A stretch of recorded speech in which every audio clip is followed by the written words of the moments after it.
시청자 여러분 안녕하십니까? VOA 뉴스투데이 시작합니다. 북한이 체제안전보장과 관련해 미국을 불신하고 있다는 미 국무부의 정보 담당 고위 당국자 분석이 나왔습니다.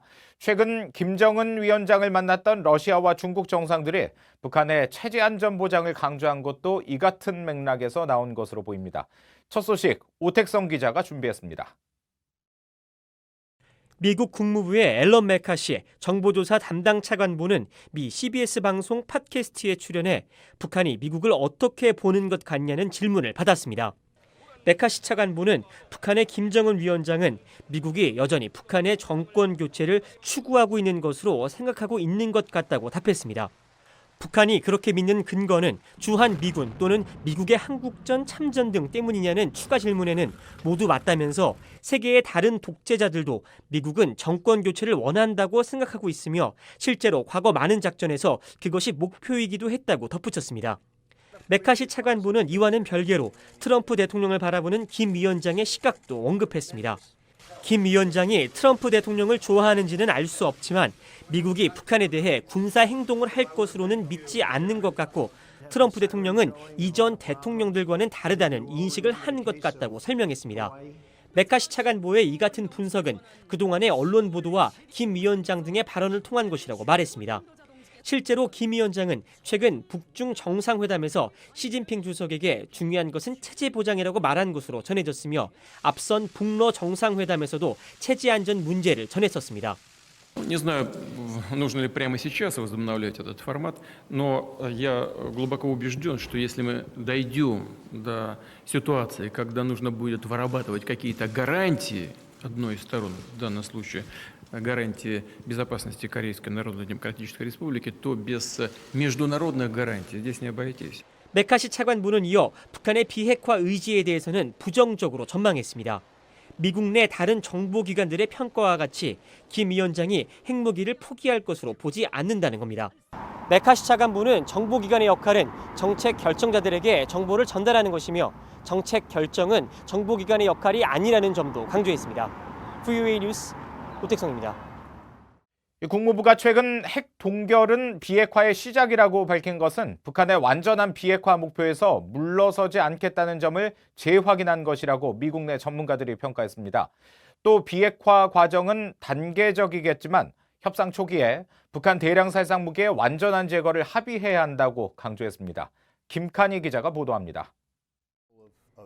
브루스 클링너 헤리티지 재단 선임연구원은 북한의 핵 동결이 비핵화의 시작점이라고 밝힌 국무부 대변인 발언의 초점은 북한이 완전한 비핵화라는 최종 목표에 동의해야 한다는 데 있다고 평가했습니다. 비핵화의 방법은 단계적일 수밖에 없지만 일괄 타결식 비핵화인 빅딜의 일환으로 접근해야 한다는 게 트럼프 행정부의 판단이라는 것입니다. And then once North Korea agrees to abandoning its arsenal and the UN definition of denuclearization, then we can slice the benefits and the requirements into manageable parts. 국무부 대변인의 해당 발언은 비핵화를 위해서는 그에 따른 과정이 필요하다는 점을 밝힌 것이며 아직 협상의 최종 목표에 대한 합의가 없기 때문에 진전이 없다는 트럼프 행정부의 불만이 보였다는 분석도 나왔습니다. I think that this administration has been consistent in insisting that it is important for the U.S. and North Korea to have a clearly agreed upon definition of what constitutes complete denuclearization as a prerequisite to moving forward. 스콧 스나이더 국장은 이어 재개될 실무 협상에서 북한은 영변 핵시설 폐기를 넘어선 비핵화 조치를, 또 미국은 관계 개선을 위한 조치를 취해야 한다고 밝혔습니다. 반면 실무 협상 초기 단계에서 북한은 트럼프 행정부가 하노이 회담 때 요구하던 빅딜에서 한 발 물러선 유연성을 환영하면서도 계속 제재 완화를 요구할 것이라는 전망도 나왔습니다. I can't see North Korea agreeing to any deal, even a small deal, without at least some sort of partial sanctions relief. 또 다른 전문가는 북한이 제재 완화를 지속적으로 요구해 실무 협상이 중단될 가능성도 있지만 제재 완화는 북한의 비핵화 조치 이후에 실시돼야 한다고 강조했습니다. VOA 뉴스 김칸입니다. 이 과거사 문제에 이어 수출 규제 강화 문제로 한국과 일본의 갈등이 격화되고 있는데 미 상원 외교위 의원들은 양측의 직접적인 갈등 해소가 급선무라고 지적했습니다. 이 미국의 중재 역할에 대해서는 신중한 반응을 보였는데요. 이 소식은 이조은 기자가 취재했습니다. 의원들은 과거사 문제에 대한 한국 조치에 이은 일본의 수출 규제 강화로 고조된 한일 간 갈등에 우려를 표했습니다. 하지만 먼저 한일 양국이 스스로 갈등을 해소하는 것이 우선이라는 지적이 나왔습니다.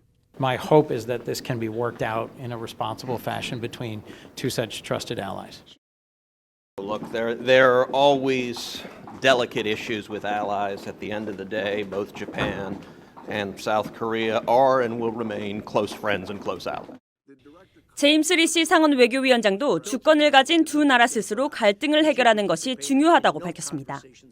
미국의 역할에 대한 의원들의 반응은 다소 엇갈렸습니다. 리시 위원장은 미국은 촉매제로서의 역할을 한다는 선에서 말을 아꼈습니다. 미국이 중재자는 아니라도 한일 문제에서 어느 정도 역할을 해야 한다고 밝힌 쿤스 의원도 구체적인 미국의 중재 역할에 대해선 가까운 동맹국으로서 서로를 존중하며 대할 수 있길 바란다는 메시지를 계속 전하는 것이 중요하다는 다소 원론적인 입장을 보였습니다. 하지만 벤 카딘 의원은 미국이 한일 갈등 중재자로서의 적극적인 역할을 해야 한다고 지적했습니다. We've had historic challenges between South Korea and Japan. They're both close allies of the United States. I've always encouraged the United States to have trilateral meetings in order to strengthen the ties between allies. 과거에도 그랬듯이 미국이 양국 간 역사적 문제에 어느 정도 가교 역할을 함으로써 더 나은 경제적 관계와 안보 체계를 이끌어야 한다는 겁니다. VOA 뉴스 이조은입니다. 플랭크 클로츠 전 미 에너지부 핵안보 에너지 차관 겸 국가 핵안보국장은 북한의 핵 검증 단계가 시작되면 국가 핵안보국이 주도적인 역할을 할 것이라고 밝혔습니다. 지난 2일 퇴임한 클로츠 전 국장은 15일 워싱턴 DC에서 열린 한 세미나에 참석한 뒤 VOA에 핵안보국은 핵무기 원료인 플루토늄과 우라늄에 대한 추적, 검증 폐기를 시행할 수 있는 충분한 역량을 보유하고 있다며 이같이 밝혔습니다. 국가 핵안보국 NNSA는 미국이 보유하고 있는 핵 비축 무기의 안전성과 효율성을 유지하기 위한 목적으로 지난 2000년 창설됐으며 핵 폐기와 검증 임무도 함께 띄고 있습니다. 앞서 국가 핵안보국은 지난해 12월 전 세계에 있는 6,725kg의 고농축 우라늄과 플루토늄을 폐기했다고 발표한 바 있습니다. 미국 비영리 단체 군축협회가 지난 3년 동안 미국과 러시아, 북한 등 9개 나라의 군축 노력과 진행 상황 등을 평가한 뒤 북한에 최하위인 F등급을 부여했습니다. 군축협회는 10일 발표한 세계 핵 비확산과 군축 성적표 보고서를 통해 북한은 평가 기간 유일하게 핵실험을 한 나라고 최근 4번의 평가에서 연속으로 최하위 등급을 받았다고 밝혔습니다. 하지만 북한은 지난해 4월 자발적으로 공언한 핵과 미사일 실험 중단을 아직 지키고 있으며 핵 문제를 놓고 미국과 협상할 의지를 보이고 있다고 평가했습니다. 북한이 지난 4월 러시아로부터의 물품 수입을 크게 늘린 것으로 나타났습니다. 국제무역센터 ITC의 수출입 현황 자료에 따르면 이 기간 북한의 대러시아 수입은 843만 5천 달러로 전달에 395만 8천 달러와 전년도 같은 기간에 301만 9천 달러를 크게 웃돌았습니다. 북한이 4월 한 달간 가장 많이 수입한 품목은 유류 제품으로 총 수입액이 339만 3천 달러였습니다. 이어 밀가루와 잡곡이 약 254만 8천 달러, 대두유 104만 달러와 토지 측량기기 51만 4천 달러 순이었습니다. 북한의 수입량이 늘어난 것과 달리 수출은 사실상 변동이 없어 북한의 무역 적자 폭은 더 커질 것으로 예상됩니다. 미국 연방 하원들이 북한 정권의 인권 유린을 비판하며 이를 개선하기 위한 관심을 촉구했습니다. 북한의 자유를 위한 한인교회연합이 10일 워싱턴 국회의사당 야외에서 주최한 집회에 참석한 민주당의 길버트 시스네로스 의원은 중국 정부가 박해와 비인도적 처우를 피해 탈출한 북한 주민들을 다시 북한으로 돌려보내고 있다며 미국 정부가 이를 막기 위해 노력하라고 촉구했습니다. 같은 당의 KT 포터 의원은 주민들의 자유를 제한하는 북한 정권의 공포 통치를 변화시키기 위해 국제적인 관심과 압박이 필요하다고 말했습니다. 공화당의 브라이언 베빈 의원은 북한 어린이들은 적절한 영양 공급과 보건 의료에 대한 접근이 부족한 위험한 나라에 태어난 무고한 사람들로 강제 노동에 시달린다며 미국은 자유로운 나라로서 억압받는 북한 주민들을 대신해 목소리를 내야 할 책임이 있다고 강조했습니다. 이상으로 VOA 뉴스투데이 마칩니다. 함께해 주신 여러분 고맙습니다.